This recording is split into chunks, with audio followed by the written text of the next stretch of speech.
Olá, meus irmãos, sejam bem-vindos a mais um estudo bíblico da nossa igreja, da Church of the City.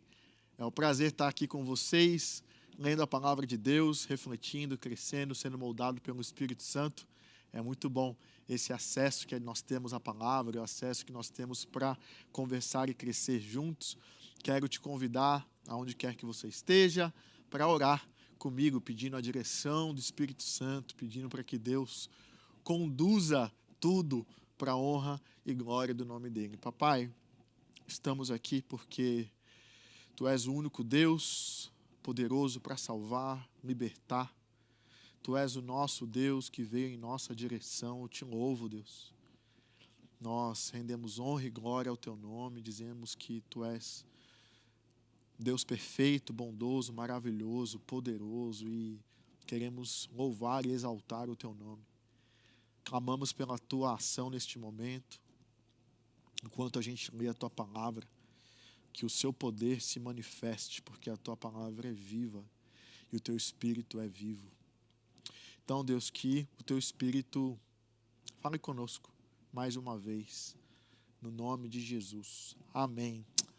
Amém. Semana 31, na semana passada, passamos por alguns capítulos da palavra de Deus e eu decidi conversar lá em Jeremias, profeta Jeremias. Vamos para o profeta Jeremias. Então, se eu não me engano, fomos até o capítulo 8 na semana passada e eu vou pegar o início ali, o capítulo 1, para a gente conversar e ver o que Deus tem para nós. Então, abra sua Bíblia, o seu celular, ou se você estiver só me ouvindo, tá tudo bem. Livro do profeta Jeremias, no capítulo 1, os primeiros versículos dizem assim, versículo 1. As palavras de Jeremias, filho de Ilquias, um dos sacerdotes de Anatote, no território de Benjamim. A palavra do Senhor veio a ele no 13º ano do reinado de Josias, filho de Amon, rei de Judá. E durante o reinado de Jeoaquim, filho de Josias, rei de Judá, até o 5º mês do 11º ano de Zedequias, filho de Josias, rei de Judá, quando os habitantes de Jerusalém foram levados para o exílio. Tá, antes da gente continuar, aqui já dá um pouco do contexto que o profeta Jeremias exerceu o seu ministério. Que contexto é esse? É um contexto onde o povo de Deus tinha abandonado as leis de Deus. O povo de Deus, o povo de Israel, o povo de Judá, eles não queriam mais... eles tinham abandonado Deus verdadeiro para deuses falsos, eles estavam idolatrando, eles estavam seguindo outras culturas, eles não estavam mais se arrependendo, o coração deles estava extremamente duro. Até a liderança de Israel, desses reis que a gente leu, o único rei que foi aprovado por Deus foi Josias. O resto, todos eles foram desaprovados por Deus. Josias foi o último rei aprovado por Deus. Todos os outros, a partir dali, todos os reis de Judá foram desaprovados, não seguiram as leis de Deus, não buscaram a Deus. E o mesmo Josias, sendo um líder que tinha... que estava tentando buscar a Deus e fazer as coisas certas, o povo não queria saber. Então, o povo estava totalmente rebelde contra Deus, vivendo aquilo que eles queriam viver. Eles, o povo de Deus. Tá? Então, e era um contexto muito hostil contra os profetas de Deus, aqueles que se levantavam para proclamar as verdades de Deus, eram perseguidos, eram mortos. E Jeremias está nesse contexto. Então, se a gente pensar num ambiente onde que o povo de Deus não quer saber de Deus, né? Tudo bem que antes, naquele contexto, os profetas eram massacrados e mortos. Mas hoje também muitas pessoas que se dizem povo de Deus não querem saber de Deus. Talvez o jeito no nosso contexto aqui da cultura ocidental, o jeito que os profetas de Deus, os crentes, aqueles que trazem a mensagem de Deus, o jeito que eles são perseguidos talvez seja uma forma diferente, mas ainda o são. Porque tem muita gente que é o novo Israel de Deus, que se diz o novo Israel de Deus, corpo de Cristo, que não quer saber de Cristo. Tem muita gente que hoje não quer ouvir as verdades, não quer ser confrontado. Então, sim, dá para a gente já, antes de entrar na história do chamado de Jeremias, dá para a gente já entender que mesmo que hoje não estamos naquela época, hoje tem muita gente ainda que se diz povo de Deus, que não é povo de Deus e que não quer saber nada de Deus. Tanto que o apóstolo Paulo, já no Novo Testamento, depois de Jesus, ele vai dizer assim, 2 Timóteo, capítulo 4, Paulo vai dizer: pois virá o tempo em que não suportarão a sã doutrina. Pelo contrário, sentindo coceira nos ouvidos, segundo os seus próprios desejos, juntarão mestres para si mesmos. Eles se recusarão a dar ouvidos à verdade, voltando-se para os mitos, coisas criadas por homens. Olha só, o contexto de Jeremias é bem antes do apóstolo Paulo. Já havia, na história de Israel, você vê o povo se arrependendo, caindo, se arrependendo e caindo. Então, esse padrão do coração continua. E o apóstolo Paulo está dizendo aqui que ainda vai chegar um tempo que a verdade vai criar coceira. Deixa eu te falar, esse tempo já chegou. Tanto que você vê muitas igrejas hoje que elas são muito mais um centro de entretenimento, onde você precisa ir para ser atraído, você precisa ir para se sentir bem. Se as coisas não estão do seu jeito, se a produção não está do seu jeito, se a música, se o som, se a luz, se o jeito que o pastor se veste. Então, tudo isso é programado para manipular pessoas e entreter pessoas. Então, tem muitos templos hoje que adoram a Satanás e dizendo que adoram Deus, mas não adoram Deus, adoram o próprio umbigo. E quando você vem trazendo a palavra de Deus, eles não aguentam, eles te expulsam, eles te criticam. E eles usam a palavra de Deus deturpada para tentar confrontar aqueles que trazem a verdade de Deus. Então, esse é o nosso tempo. Um tempo que muitos que se dizem crentes não querem ouvir a verdade de Deus, estão buscando apenas suprir os seus próprios desejos. Então, a gente sabe hoje que nós vamos ler o contexto de Jeremias e como foi o processo do chamado dele, mas nós hoje temos um papel sabendo que é o Espírito Santo que convence do pecado e do juízo. Jesus falava: aqueles que têm ouvidos para ouvir, que ouçam. Quem não ouvir, quem desobedecer, eles vão sofrer as consequências, assim como o povo aqui sofreu as consequências indo para a Babilônia. Mas a gente tem que continuar pregando a palavra, a gente tem que continuar de pé, cumprindo a nossa missão. Então, vamos lá. Versículo 4. Dentro desse contexto de calamidade espiritual, o povo, se você está lendo Jeremias, você vê que ele usa bastante linguagem de um relacionamento.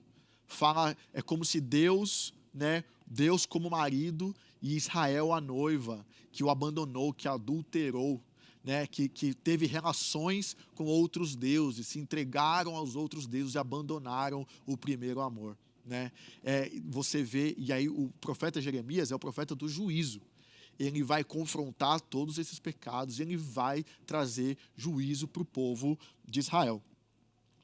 Versículo 4 vai dizer assim, a palavra do Senhor veio a mim, dizendo: antes de formá-lo no ventre, eu, próprio Deus, o escolhi. Olha que lindo.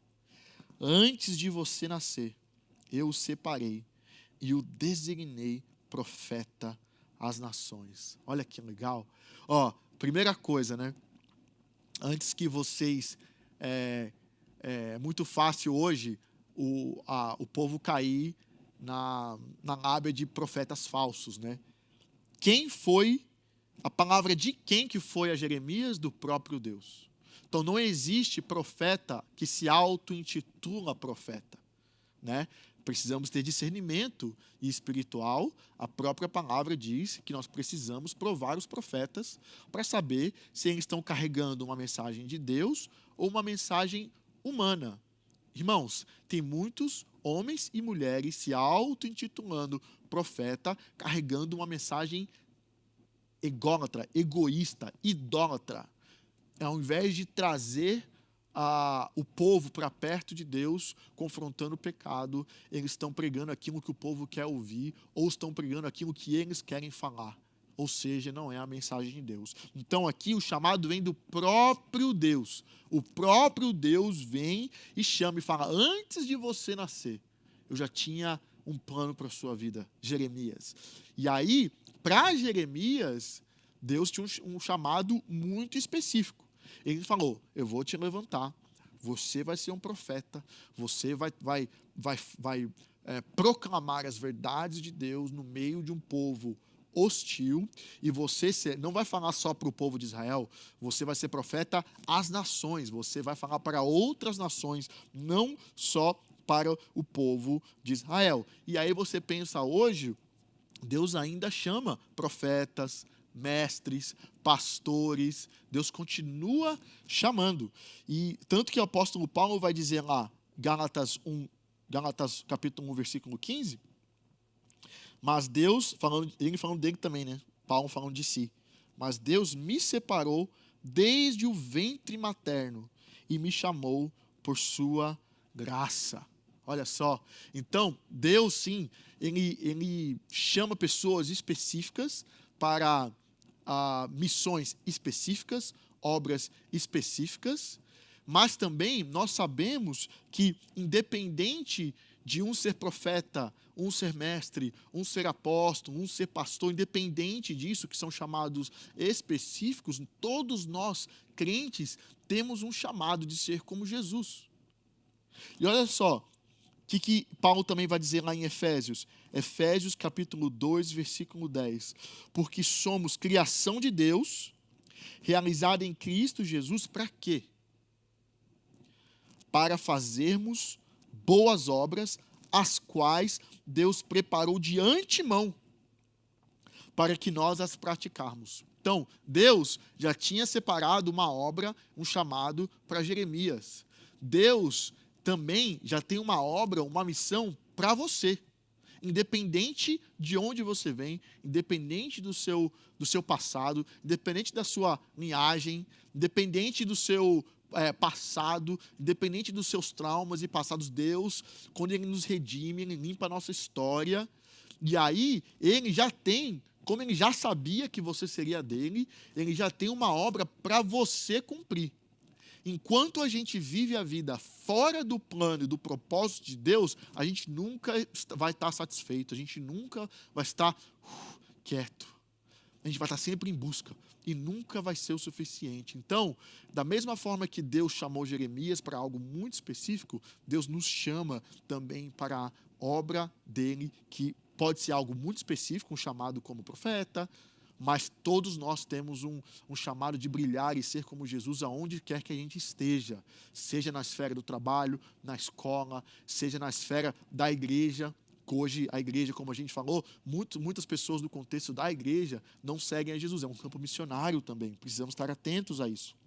Então, o próprio Deus chamou e o próprio Deus ainda chama hoje, independente disso, Deus tem uma obra para mim e para você realizar. E qual tem sido a nossa resposta diante disso? Vamos olhar para a resposta de Jeremias. Versículo 6. Mas eu disse: soberano Senhor, eu não sei falar, pois ainda sou muito jovem. O Senhor, porém, me disse: não diga que é muito jovem. A todos a quem eu o enviar, você irá e dirá tudo o que eu lhe ordenar. Parece que é um padrão. Na Bíblia também a gente vê muito isso. Deus vem e chama, e a pessoa chamada não se sente pronta, quer sair, quer fugir. Demora, é um processo às vezes que demora, né? Aqui, Jeremias se sente novo, se sente incapaz, se sente que ele não tem condições de cumprir aquilo que Deus está chamando a ele para fazer. E hoje é a mesma coisa. Eu acho que o contrário é uma exceção. Eu acho que está para nascer alguém que ouve o soberano e fala assim: "Deixa comigo, eu dou conta, Pelo contrário, é assim, quando a gente ouve o soberano, maldito homem que sou, né? Quando o soberano vem e fala, o ser perfeito chega na imperfeição, a primeira coisa que a gente se dá conta do nosso pecado, da nossa imundícia, a gente cai em arrependimento, a gente fala, Deus, não tenho condições.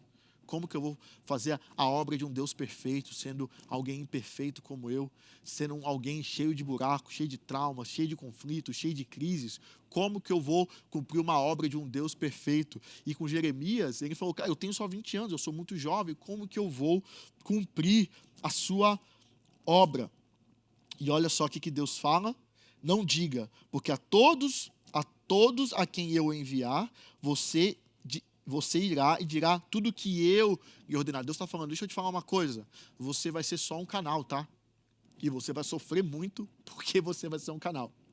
Mas deixa eu te falar, a palavra é minha, a boca é minha através da sua, a verdade é minha, o ministério é meu, e isso não mudou. Independente de quem você seja, se você tem um chamado específico no ministério, ou se você está cumprindo a sua missão de ir pregar o evangelho a todas as pessoas, a boca não é sua, a boca é de Deus, e Deus nos usa no ministério de um Deus perfeito, mesmo a gente sendo imperfeito, mas aí Deus vem e nos dá a graça. Qual foi a graça que Deus deu para o profeta Jeremias? Olha só o que Deus falou para ele. Não tenha medo deles. Imagina, um ambiente onde os profetas eram mortos, massacrados, perseguidos pelo próprio povo de Deus. Deus está falando, olha, não tenha medo nem desse povo, nem das outras nações que você vai profetizar e trazer juízo. Pois eu estou com você para protegê-lo, diz o Senhor. Olha só o que Deus fez. O Senhor estendeu a mão, tocou a minha boca e disse-me, agora ponho em sua boca as minhas palavras. Olha só que coisa maravilhosa. Se eu não me engano, é o único relato onde a mão de Deus se estende e toca no profeta. Isaías não foi a mão de Deus. Então, aqui, o próprio Deus vem, encosta no profeta, até para ele ser empoderado. Deus vem com amor e graça, capacitando o profeta para a missão que é dele. Irmãos, isso é hoje também. A missão é muito maior que a gente. A missão, seja ela por um chamado específico de liderar o povo de Deus, seja um dom que Deus te deu para profetizar, seja o chamado que for, seja você na sua esfera, proclamando o evangelho, nós não temos condições, estamos num ambiente espiritual, estamos numa batalha espiritual, onde a gente não tem força em nós mesmos para a gente cumprir e vencer as batalhas. Mas Deus sempre vem em nossa direção, porque a glória é dele, o plano é dele, o que ele requer de nós é obediência. Quando a gente anda em obediência, ele vem nos dando coragem. Isso é na história bíblica e isso é hoje. Vai perguntar sobre os ministros, vai perguntar sobre os pastores chamados, vai perguntar para a juventude que hoje está proclamando o evangelho nas escolas. Se você perguntar para eles como era a vida deles antes, eles nem sabiam o que iam fazer, o que eles estão fazendo. Mas eles decidiram andar em fé e em obediência. E quando eles andam em obediência, a graça de Deus vem dando coragem, intrepidez, discernimento e autoridade. E aí, olha só, no versículo 10, veja,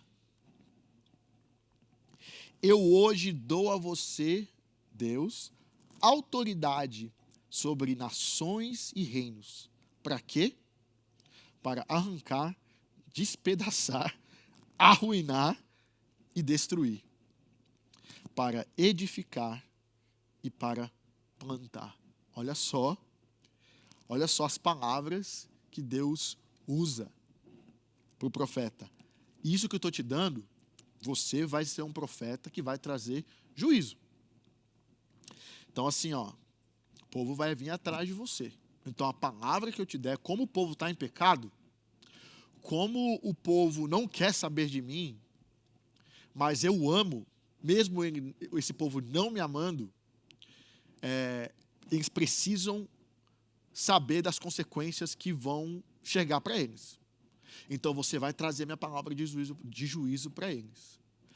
E quando Deus vem com juízo, irmãos, a ira de Deus é perfeita, mas Deus se ira.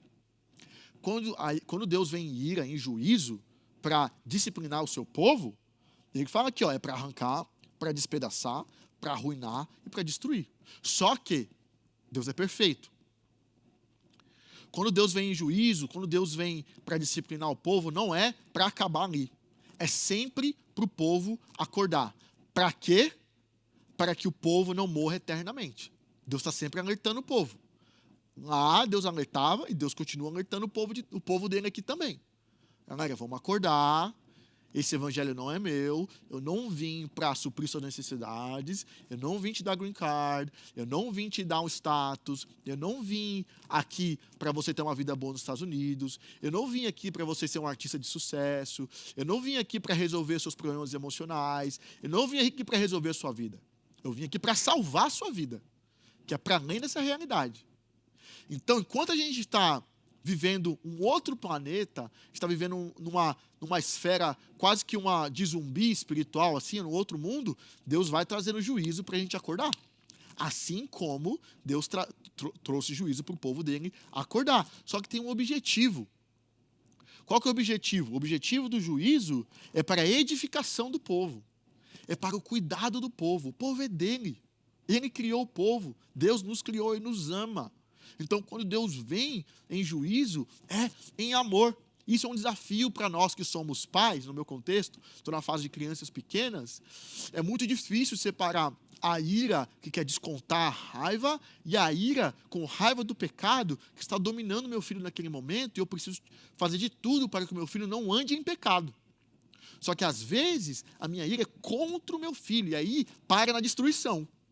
No jeito que eu falo, como eu reajo, da forma que eu dou o castigo. Eu não estou querendo edificar, eu quero só destruir. Porém, quando a gente age em juízo, temos que ser como Deus. Mesmo que haja juízo, precisa ser para a edificação. Porque Deus é um Deus de amor. E nós precisamos refletir esse amor também. Mas tem juízo. Não tem como. E é para que a gente acorde, para que a gente não sofra do juízo eterno no inferno. Então, vamos lembrar que nem todos têm chamado para ser profeta. Mas todos que amam a Jesus têm um dever de ser como ele. De pregar o evangelho para todas as nações. Você só vai fazer outros discípulos. Nós falamos muito disso aqui, pastor Sérgio. Que o nosso chamado é de fazer discípulos. Todo mundo, independente de quem você seja, independente de onde você trabalha. Nós só conseguiremos fazer discípulos se sermos um discípulo em primeiro lugar. Só conseguiremos pregar a palavra de Deus se primeiro recebermos de Deus a sua palavra. Só poderemos ministrar ao outro se primeiro fomos ministrados. Senão seremos religiosos cumprindo só regrinhas. Dentro desse chamado, Jesus, ele tem uma promessa. Da mesma forma que Deus falou para Jeremias, não tenha medo, eu estou com você. Jesus também falou, vai, prega o evangelho e eu estarei com vocês até o final dos tempos. Jesus está falando, enquanto a gente prega o evangelho, enquanto a gente propaga o reino de Deus, o próprio Deus está conosco. E os dons do Espírito Santo se manifestam enquanto pregamos. Os dons do Espírito Santo servem um propósito de apontar as pessoas para o reino dos céus. Não apontar para o, nossa, que legal, hein? Olha, se ligou meu dom aqui, curei. Olha meu dom aqui. Nossa, estou sentindo, hein? Não tem nada disso. Todos os nossos dons, os dons de Deus que Ele nos dá, servem um propósito de pregar o evangelho e apontar para o reino de Deus. Isso é promessa para que o outro creia. para que o outro veja que Deus é real através das nossas vidas. A minha pergunta é: o que você e eu, como nós temos respondido à convocação de Deus, seja para um chamado específico, seja para o chamado de todos, independente da esfera que você está envolvido? Qual tem sido a sua resposta? Você tem parado no medo? Você tem tapado os ouvidos, nem ouvindo? Você tem se recusado? Você tem ouvido, tem se recusado? Lembra que Deus é um Deus de juízo. Se a gente escuta e a gente nega, andaremos em desobediência. E na Bíblia, andar em desobediência, as consequências não são boas. Da mesma forma que os nossos filhos, quando andam em desobediência, as consequências também não são boas. O mundo que nós vivemos é hostil, diferente da hostilidade que o profeta passou lá, mas porém ainda é um mundo hostil. Muitas tentações com muitos deuses falsos. Da mesma forma que o povo de Deus outros deuses abandonando, nós também corremos esses riscos. Agora, o que eu e você vamos fazer? Nós vamos ter coragem de dizer sim e trazer a palavra de Deus como profeta de Deus para esse povo perdido? Tanto o povo que se diz povo de Deus, como o povo perdido, que não é o povo de Deus. Qual tem sido a nossa resposta? A minha oração é que a gente possa ter coragem. E eu oro para mim também. Para que eu não caia. Para que eu não desista no dia mal. Para que os pastores, o pastor Sérgio, o Pedro, o Kiko, o Israel, os líderes, não caiam. Mas para que você também não caia. Porque todos temos uma obra a cumprir, que Deus já preparou. A minha oração é que tenhamos coragem, então, para obedecer. Para que esse processo que Jeremias passou, quando Deus se achegar a nós, mesmo que o chamado não seja o chamado de Jeremias, mas que a gente possa estar, em primeiro lugar, com os ouvidos atentos para ouvir a voz de Deus. Jeremias ouviu a voz de Deus. Você está ouvindo a voz de Deus? Quais vozes você tem escutado?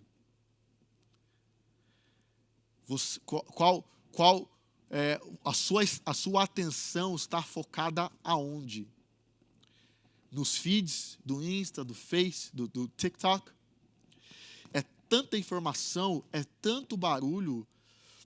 Você está no trabalho, é tanto ruído. Chega em casa, é tanto ruído que você não consegue parar para ouvir a voz de Deus. E a voz de Deus, a palavra de Deus, está revelada nas Escrituras. E na oração, que é um diálogo, é um ambiente onde a gente acessa o trono da graça de Deus, e a gente não só fala, mas a gente para ouvir. E Deus também fala na comunhão dos santos. Você tem tido tempo para ouvir a voz de Deus, para entender o plano dele para a sua vida, que não é o seu plano para a sua vida?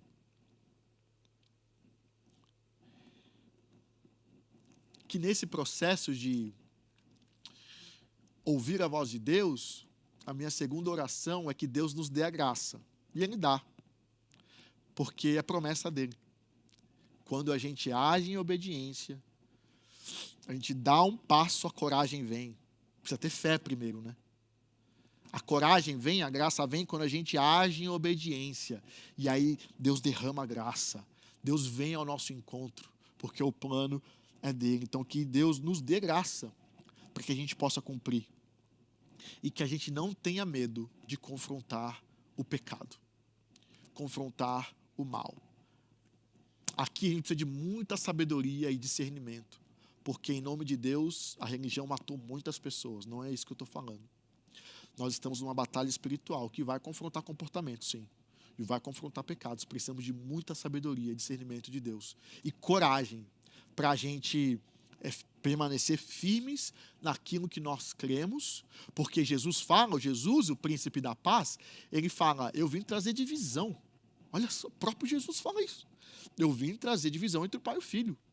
Se o pai quiser o reino das trevas, o filho quiser o reino da luz, vai ter divisão. Não tem como. Não tem como. Dois reinos aí no mesmo ambiente, não tem como. O filho vai amar o pai. mas eles não vão conseguir ter o mesmo objetivo de vida. Vai ter conflito de valores. Não tem como. Onde tem luz, quando a escuridão chega, a luz reflete a escuridão e mostra o pecado. Minha pergunta é, quando o seu pecado e o meu pecado, o que a gente tem feito? A gente tem fugido ou a gente tem se arrependido, se humilhado diante de Deus? Para que a gente pregue para os outros, nós precisamos estar sendo ministrados pelo Espírito Santo também. Então, que nesse processo a gente tenha coragem de amar, de estar do lado, mas de confrontar em amor. Porque o confronto tem um objetivo: edificar a noiva de Cristo, até que Ele venha. Amém? Que Deus te abençoe. Até a próxima.